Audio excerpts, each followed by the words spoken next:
नमस्कार मित्रों, मैं राममोहन उपाध्याय अपने YouTube चैनल वेदिका उपाध्याय में आप सभी का हार्दिक स्वागत करता हूं। मित्रों, आज की इस वीडियो में हम भारतीय इतिहास एवं संस्कृत से संबंधित महत्वपूर्ण प्रश्नों पर चर्चा करेंगे। सभी प्रश्न आपकी परीक्षाओं की दृष्टि से काफ़ी महत्वपूर्ण है।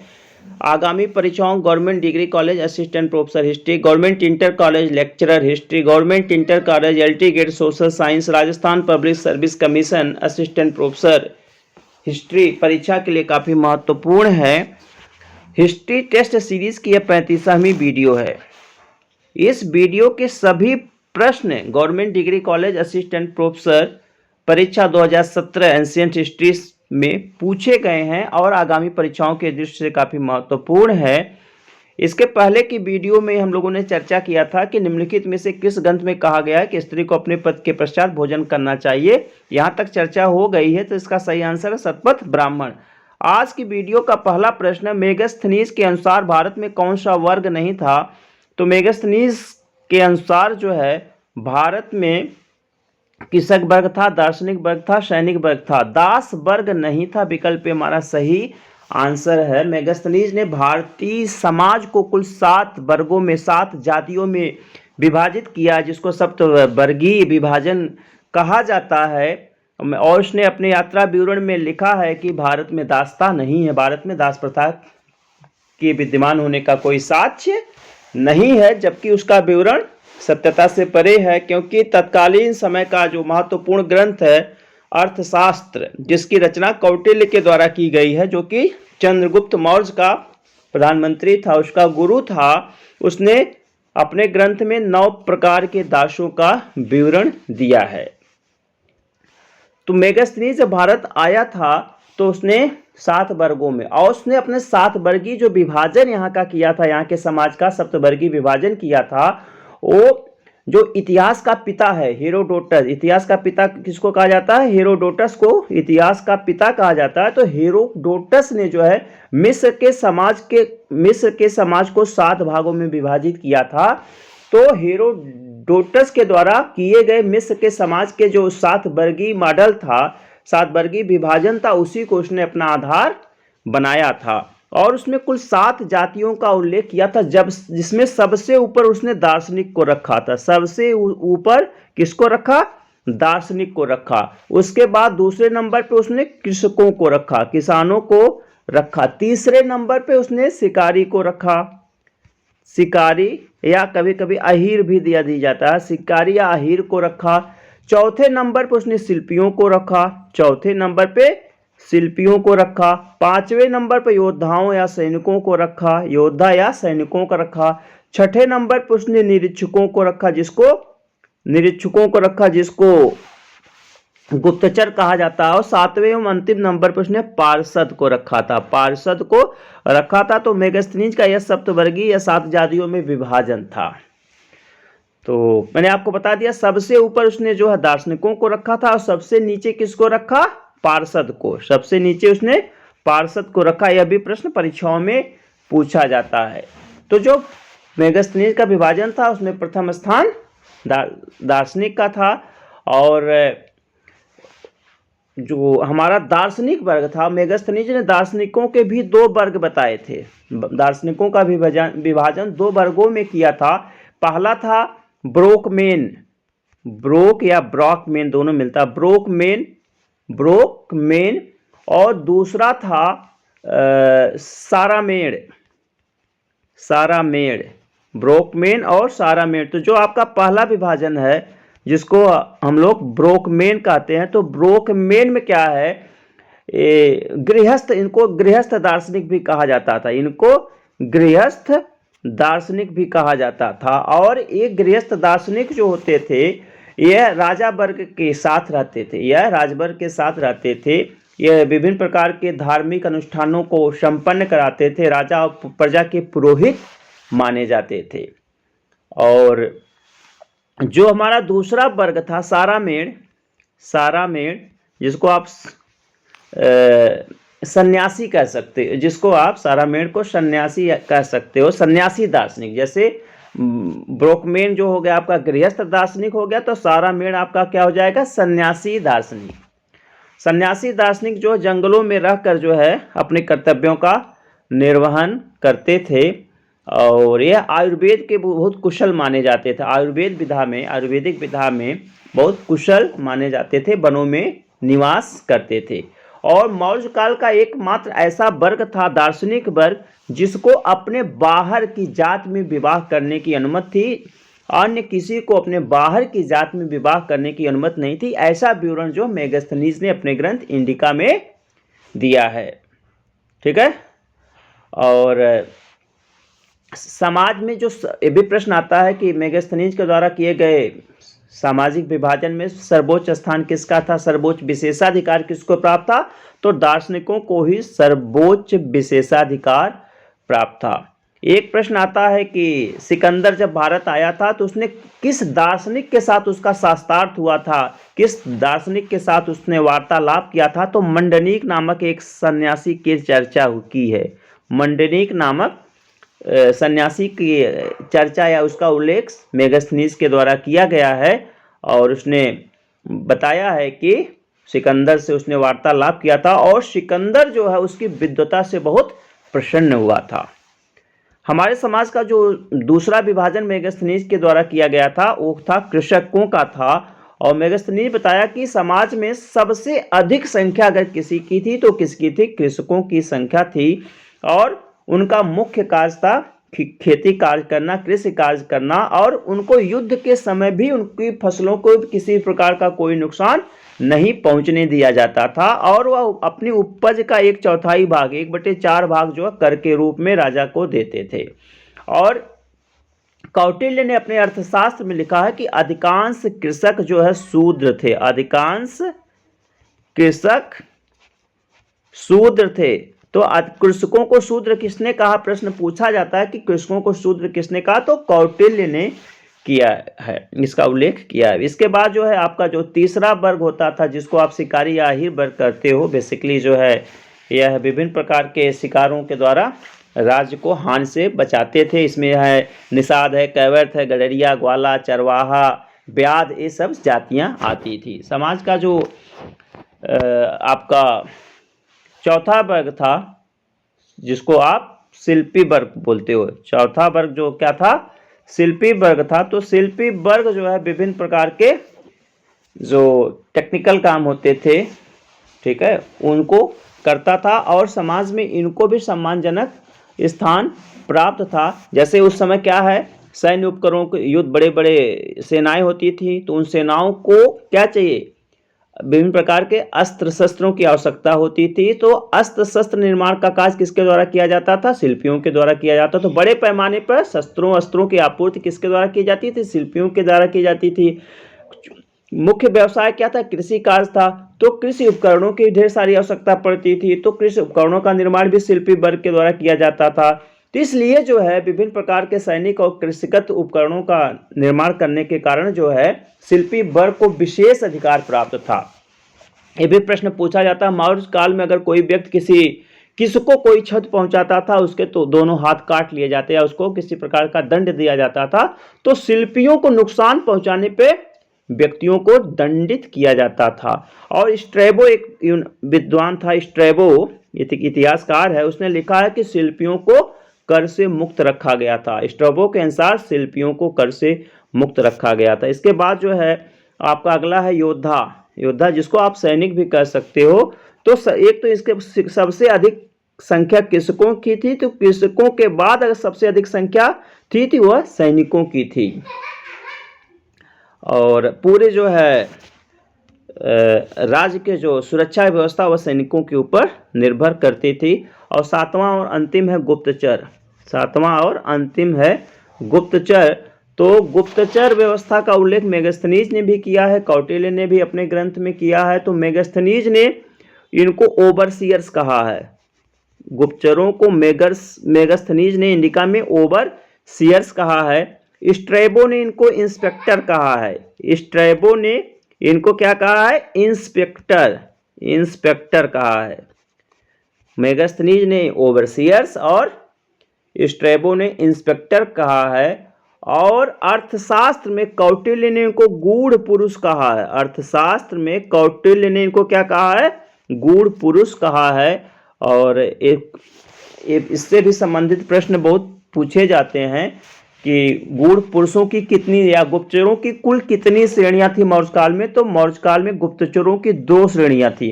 पहला था संस्था, ऐसे गुप्तचर जो स्थायी निवास करते थे, एक स्थान पर रहकर गुप्तचरी करते थे। दूसरे थे संचारा।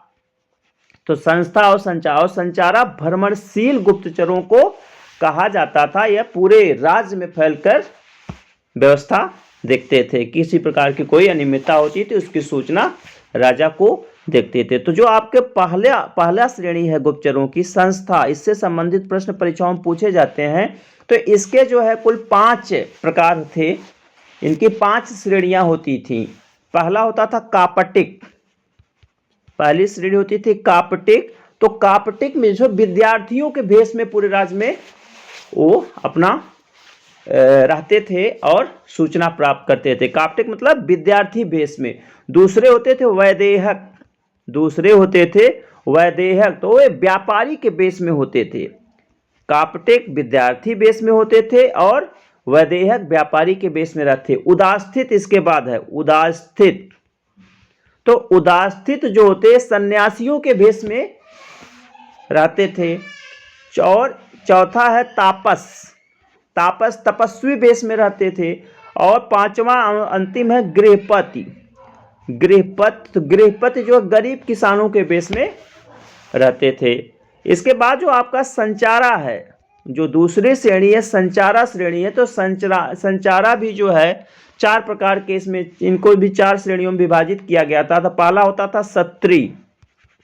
क्या होता था? सत्री होता था। तो सत्री जो है बेसिकली ऐसे इसमें अनाथ बालकों को रखा जाता था। इसमें सत्री गुप्तचर के लिए जो है अनाथ बालकों को चुना जाता था और उन अनाथ बालकों को बाल्यावस्था से ही गुप्तचर के कार्य में प्रशिक्षण दिया जाता था। और ये साधु और ज्योतिषी के रूप में कार्य करते थे। चूंकि इन दोनों वर्गों को, साधुओं और ज्योतिषी को, समाज में सम्मानित स्थान प्राप्त था। और ये विभिन्न प्रकार की विद्याओं में, समुद्री विद्या, ज्योतिष विद्या, व्याकरण, इंद्रजाल, वशीकरण, नृत्यगान, सब में निपुण होते थे। जैसी जिस आवश्यकता होती थी उससे कार्य करते थे। सत्री के बाद आता है तीक्ष्ण। तो तीक्ष्ण जो है ऐसे गुप्तचर होते थे जो धन के लिए कुछ भी कर सकते थे, जो पैसे के लिए, धन के लिए कुछ भी कर सकते थे और विभिन्न प्रकार के खतरों में कार्य करने वाले व्यक्ति होते थे। इसके बाद तीसरा होता था शरद। तो जो शरद होता था ये बहुत ही क्रूर व्यक्ति होते थे, बहुत ही क्रूर प्रकार के व्यक्ति होते थे और इनको अपने बंधु बांधवों से भी किसी प्रकार का कोई स्नेह नहीं होता। सभी प्रश्न परीक्षाओं में पूछे गए हैं। इसके बाद परिव्राजिका थी, चौथा था परिव्राजिका। तो परिव्राजिका जो है बेसिकली भिक्षुणी और सन्यासिनी के भेष में स्त्री गुप्तचर होती थी। तो प्रश्नगत हमारा इसमें सही आंसर विकल्प है दास।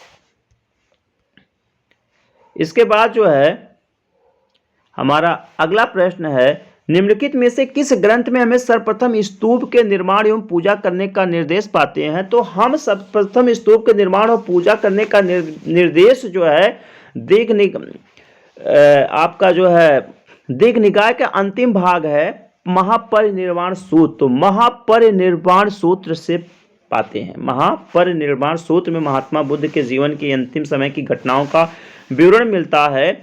और महापरिनिर्वाण सूत्र में जो है बुद्ध ने अपने प्रिय शिष्य आनंद से कहा था कि जिस प्रकार से चक्रवर्ती सम्राटों की समाधि बनाई जाती है, उसकी पूजा उपासना की जाती है, उसी प्रकार से जो है जिस चक्रवर्ती सम्राटों के समाधि स्वरूप बनने वाले स्तूपों की तरह ही स्तूप बनाया जाए हमारे लिए। तो इसका विवरण महापरिनिर्वाण सूत्र मिलता है। सबसे पहले एक बार प्रश्न आता है यहाँ पे, चूंकि स्तूप के निर्माण एवं पूजा की बात की गई है, लेकिन अगर पूछा जाए स्तूप शब्द का सबसे पहला उल्लेख कहाँ मिलता है, तो स्तूप शब्द का सबसे पहला उल्लेख ऋग्वेद में मिलता है। और स्तूप शब्द का शाब्दिक अर्थ भी पूछा जाता है तो ढेर या थूहा जो है इसका शाब्दिक अर्थ होता है। और स्तूप 4 प्रकार के होते हैं। स्तूप 4 प्रकार के होते हैं। ये भी प्रश्न परीक्षाओं में पूछे जाते हैं। पहला स्तूप होता है शारीरिक स्तूप। तो शारीरिक स्तूप वह स्तूप होता है जिसमें बुद्ध और उनके शिष्यों की अस्थियों और उनके विविध अंगों को रखकर स्तूप निर्माण किया जाता है। महात्मा बुद्ध और उनके प्रमुख शिष्यों की अस्थियों और शरीर के विविध अंगों को रखकर स्तूप का निर्माण किया गया, वह हो गया शारीरिक। इसके बाद है पारिभौगिक। शारीरिक के बाद आता है पारिभौगिक। तो पारिभौगिक वह स्तूप होता था जिसमें बुद्ध द्वारा प्रयोग में लाई गई वस्तुओं या महात्मा बुद्ध के द्वारा प्रयोग में लाई गई वस्तुओं पर निर्मित स्तूप को पारिभौगिक स्तूप कहा जाता है। इसके बाद आपका तीसरा आता है उद्देशिक स्तूप। तो उद्देशिक जो है बुद्ध के जीवन से संबंधित घटनाओं पे जहां ऐसा वह स्तूप जिसका निर्माण बुद्ध के जीवन से संबंधित घटनाओं वाले स्थलों पर किया गया, उसको उद्देशिक बोलते हैं। और लास्ट होता है संकल्पित यह है समय समय पर श्रद्धालुओं के द्वारा मनौती के रूप में बनाए गए स्तूपों को संकल्पित स्तूप कहते हैं। मनौती स्तूप आप इसको आप कह सकते हैं एक हिसाब से, मनौती स्तूप। तो प्रश्नगत हमारा सही उत्तर है महापरिनिर्वाण सूत्र, विकल्प ए हमारा सही आंसर है। अगला प्रश्न है वाघभट्ट ने चिकित्सा शास्त्र पर किस ग्रंथ की रचना की? तो वाघभट्ट जो है चिकित्सा शास्त्र पर अष्टांग संग्रह नामक ग्रंथ की रचना इन्होंने किया था। अष्टांग हृदय और अष्टांग संग्रह 2 रचना इनके काफी प्रसिद्ध है। और इन्होंने संस्कृत भाषा में इन ग्रंथों की रचना की थी। और अष्टांग हृदय में जो है उनका अष्टांग हृदय काफ़ी फेमस है। उसमें कुल 8 मतलब चिकित्सा के 8 अंगों का वर्णन है। उसमें 6 खंड हैं, 6 खंडों में विभाजित है। 7120 श्लोक हैं, 7120 श्लोक हैं। और एक प्रश्न कभी कभी पूछा जाता है कि आयुर्वेद की बृहत्त्रयी, तो आयुर्वेद की बृहत्त्रयी से क्या आशय है? तो आयुर्वेद की बृहत्त्रयी जो है 3 रचनाओं को कहा जाता है। आयुर्वेद की बृहत्त्रयी जो सबसे महत्वपूर्ण है, चरक की चरक संहिता है, चरक की चरक संहिता, सुश्रुत की सुश्रुत संहिता, सुश्रुत की सुश्रुत संहिता और अष्टांग हृदय। और वाघभट्ट की अष्टांग हृदय को आयुर्वेद में बृहत्त्रयी के नाम से जाना जाता है। तो प्रश्नगत हमारा सही उत्तर अष्टांग संग्रह, विकल्प ए। अगला प्रश्न है, इस पे जो है इसके पहले की वीडियो में मैंने चर्चा किया है। भक्तानुरक्ता च प्रिया च कांता भार्यावक्लान अनुगताग्नि राशिम के संबंध में कौन सा कथन सही है? तो मैंने आपको बताया था इसका उल्लेख कहाँ मिलता है, भानुगुप्त के एरण अभिलेख में मिलता है जो कि सती प्रथा से संबंधित है। तो इसमें कथन एक है कि यह विधवा को पुनर्विवाह की अनुमति देता, यह गलत है। यह गुप्तकाल में विधवा दाह सती संस्कार का एक अभिलेखीय प्रमाण है। तो कथन 2 सही है, तो इसलिए विकल्प बी हमारा सही आंसर है। और डिटेल में इसके पहले की वीडियो मैंने इस पर चर्चा किया है। अगला है, इस पे भी खूब पर्याप्त चर्चा हुई है कि तंजौर के बृहदेश्वर मंदिर का निर्माण किसके शासनकाल में हुआ था? तंजौर के बृहदेश्वर मंदिर का निर्माण राजराज फर्स्ट के समय में हुआ था। विकल्प सी हमारा सही आंसर है। इसके बाद हमारा अगला प्रश्न है, चीनी यात्री फाहियान के यात्रा विवरणों का अंग्रेजी में अनुवाद किया था। तो चीनी यात्री फाहियान का जो यात्रा विवरण है उसका अंग्रेजी में अनुवाद किया गया था प्रश्नगत में जेम्स लेग्गे के द्वारा। विकल्प भी हमारा सही आंसर है। फाहियान नामक चीनी यात्री जो है गुप्त शासक चंद्रगुप्त द्वितीय के शासन, जिसको विक्रमादित्य कहा जाता है, चंद्रगुप्त द्वितीय विक्रमादित्य के शासनकाल में भारत आया था। और उसने फो को नामक एक ग्रंथ की रचना की थी, जिससे हमें तत्कालीन भारत संबंधी विषयक संबंधी जानकारी प्राप्त होती है। और उसका जो है अंग्रेजी में अनुवाद जो है जेम्स लेग्गे ने किया था, व्याल ने किया था और गाइल्स ने किया था। और गाइल्स ने किया था, मतलब जेम्स लेगे ने किया था। अगर ये आता है जेम्स लेगे, ब्याल आता है ब्याल भी माना जाएगा, गाइल्स आता है तो गाइल्स भी माना जाएगा। और इस ग्रंथ में जो है भारत के पवित्र बौद्ध स्थलों का पहला विस्तृत चीनी विवरण, मतलब भारत के जो बौद्ध स्थल हैं उनका विवरण देने वाला पहला चीनी विवरण है, पहला चीनी स्रोत है। इसमें जैसे चांडाल का पहली बार उल्लेख इसमें मिलता है, इसमें चांडाल का पहली बार उल्लेख किसमें मिलता है तो फुकोक्वी में मिलता है। कौड़ियों का सबसे पहला उल्लेख इसमें मिलता है। निःशुल्क चिकित्सालयों की स्थापना का उल्लेख इसमें मिलता है। तो यह पहला विदेशी साक्ष्य है। अशोक के 6 स्तंभों का भी इसमें उल्लेख मिलता है, इस पे भी चर्चा हुई और आगे प्रसंगत चर्चा की जाएगी। तो विकल्प बी जेम्स लेगे हमारा सही आंसर है।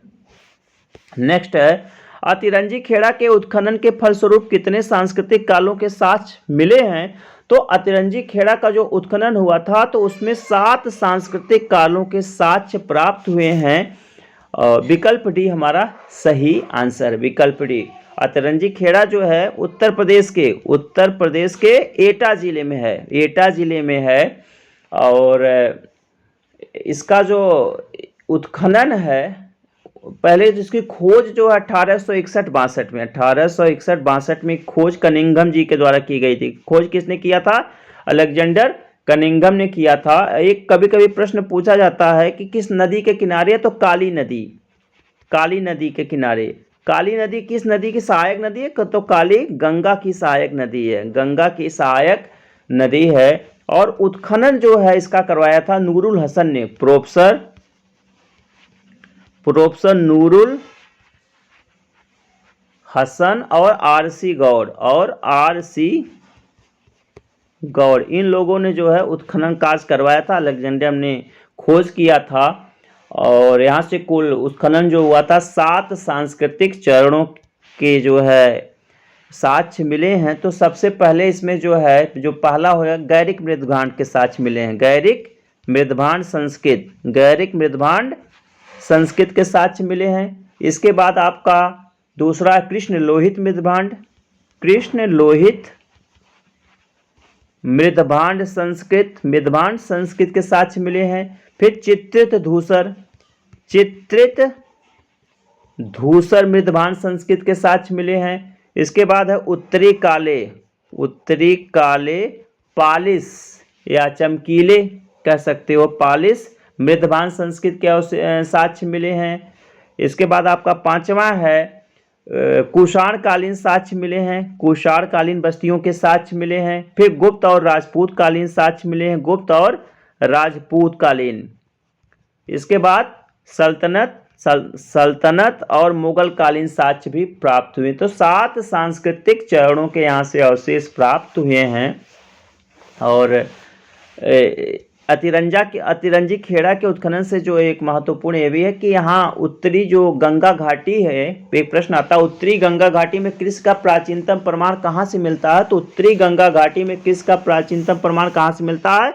अतिरंजी खेड़ा से मिलता है। और लेखन कला की शुरुआत का प्रथम प्रमाण कहाँ से मिलता है, यह भी प्रश्न पूछा जाता है। लेखन कला की शुरुआत का प्रथम प्रमाण तो अतिरंजी खेड़ा से मिलता है। राजा बेण का प्राचीन किला कहाँ से प्राप्त हुआ? तो राजा बेण का प्राचीन किला अतिरंजी खेड़ा से प्राप्त हुआ है। कच्चे कुएं की प्राप्ति कहाँ से हुई? तो अतिरंजी खेड़ा से हुई है। लोहे का साहुल, काफी आता प्रश्न ये भी, लोहे का साहुल कहाँ से प्राप्त हुआ? तो लोहे का साहुल अतिरंजी खेड़ा से प्राप्त हुआ है। लौह धातुमल का साक्ष्य कहाँ से प्राप्त हुआ? ये भी अतिरंजी खेड़ा से प्राप्त हुआ है। लोहा गलाने की कार्यशाला, लोहा गलाने की कार्यशाला कहाँ से प्राप्त हुई? अतिरंजी खेड़ा से प्राप्त हुई है। धातु शोधन में प्रयुक्त मिट्टी की भट्टियां कहाँ से प्राप्त हुई हैं? तो वो भी धातु शोधन हेतु प्रयुक्त मिट्टी की भट्टियां अतिरंजी खेड़ा से प्राप्त हुई थी। अतिरंजी खेड़ा के उत्खनन से संबंधित कुछ महत्वपूर्ण फैक्ट थे जिस पे हमने आपसे चर्चा की। इसके बाद हमारा अगला प्रश्न है, आज की वीडियो का अंतिम प्रश्न रहेगा यह, the roots of ancient India पुस्तक लिखा था। तो रूट्स ऑफ एंशिएंट इंडिया पुस्तक के लेखक W.A. फेयर सर्विस हैं, विकल्प डी हमारा सही आंसर है। इस पुस्तक में जो है प्राग इतिहास काल से लेकर महात्मा बुद्ध के पहले तक की घटनाओं का विवरण हमें प्राप्त होता है। तो प्रश्नगत हमारा सही उत्तर है विकल्प डी। इसके बाद कल की वीडियो में हम लोग जो है ये कुछ साहित्य के नाम देखें दिए गए हैं, उनके लेखकों के नाम देंगे, इस पर चर्चा करेंगे। तो आज की वीडियो जो में जितने प्रश्नों पर हम लोगों ने चर्चा की सभी प्रश्न काफ़ी महत्वपूर्ण है। आप इस वीडियो को ध्यानपूर्वक जरूर देखिएगा और अगर कोई वीडियो से संबंधित सुझाव है तो कमेंट्स बॉक्स में दीजिएगा। आप सभी को पूरा वीडियो देखने के लिए बहुत बहुत धन्यवाद। नमस्कार।